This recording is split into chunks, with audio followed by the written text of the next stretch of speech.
Hey YouTube, it's ICU, and welcome to the 139th episode of Best Tech Info and Rumors.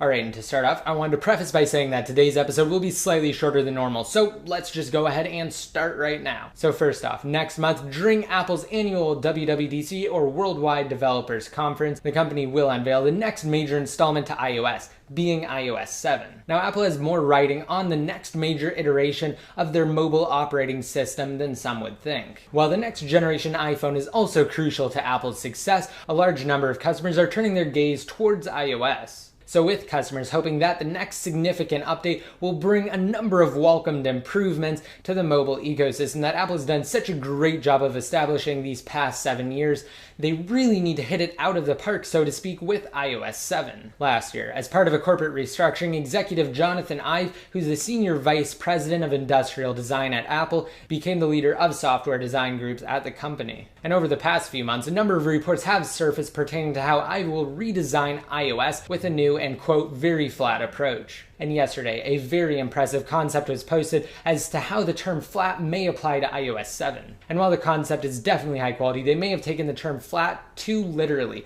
as the concept appears more reminiscent of Microsoft's newly adopted Metro-esque interface than it does of the iOS we've all come to know and love over the years. At any rate, though, I highly recommend watching it if you haven't already, so I'll leave a link to that down below in the more info. And now that brings me to my next point. I wanted to discuss jailbreaking really quick for those of you who aren't familiar with the situation. So I'll also have a link in the more info to an article from Evasion Jailbreak that also goes over what I'm going to be discussing. So first of all, let me go ahead and just go over the jailbreak status right now.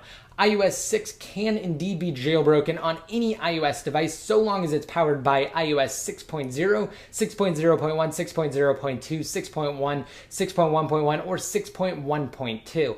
Unfortunately, when Apple released iOS 6.1.3 to the public, it did patch the Evasion jailbreak, so users will no longer be able to use Evasion once they upgrade to 6.1.3 to jailbreak. Now, if you own an iPhone 4, iPhone 3GS, or a 4th generation iPod Touch, you can still jailbreak 6.1.3 using Red Snow and a simple Red Snow workaround. However, instead of being an untethered jailbreak, it's either a tethered, semi-tethered, or semi-untethered jailbreak, and essentially that just means in order to regain full jailbreak functionality, the user will have to plug their device into their computer and rerun a certain part of Red Snow to get it to boot into its tethered state. Now, also recently, Apple released iOS 6.1.4, which is an iPhone 5 exclusive firmware, and unfortunately that doesn't change anything. iPhone 5 users who upgrade to 6.1.4 still will not be able to jailbreak. The only way you can jailbreak on an iPhone 5 is if you're on iOS 6.1.2 or earlier. And while both the Evaders, the small group of developers and hackers behind the Evasion Untethered jailbreak, and POSIX Ninja, the former leader of the Chronic dev team,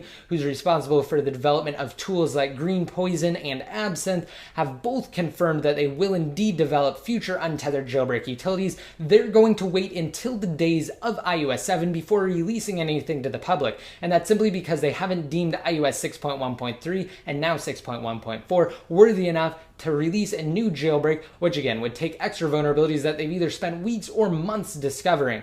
And of course, if they were to release something, Apple would simply patch it with a new minor firmware release before iOS 7. So to ensure maximum compatibility, they will wait until iOS 7 before releasing anything to the public. And with that said, I'll also have a link down below in the more info to a recent video of mine that goes over exactly what I just summarized in more detail. Alright, next up, according to a new report from CNET that cites NPD display search analyst, Retina quality displays for Apple's next generation iPad should enter production either next month or sometime in July. Interestingly though, previous intel from the same firm suggested that a Retina iPad mini won't be released until 2014. The firm has since redacted their initial analysis to suggest a 2013 third quarter refresh is more realistic. Furthermore, NPD Display Search also suggests that the second generation iPad mini should begin shipping sometime within the July to September quarter. Alternatively though, other sources propose a solid launch date of later this year to allow for more time between device generations. Unsurprisingly, it's also been suggested that a Retina iPad mini